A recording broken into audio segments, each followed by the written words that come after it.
Mpenzi mtazamaji, leo tuko katika maeneo ya Kuria West, Mabera sub county, in the famous place known as Witembe Black Spot, ambapo leo muda wa jioni kumetokea ajali mbaya ambayo imehusisha magari mawili. Kulikuwa na gari ya trailer ambayo ilikuwa inatoka Sirari ikielekea pande za Migori, na Probox ambayo ilikuwa inatoka pande za Migori ikielekea Sirari.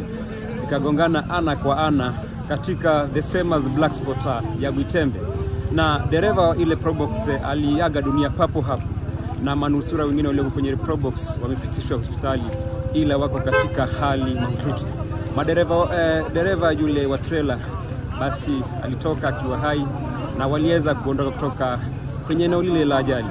Sisi tuko hapa kwenye site na bado tunaendelea kungoja shughuli za kuokoa hasa yule driver wa Probox ambaye bado amekwama ndani ya ile Probox, ili aweze kuondolewa na mwili wake uweze kupelekwa katika chumba cha kuhifadhi maiti. Kuria Media Networks reporting from Mabera sub county, Witembe Black Spot.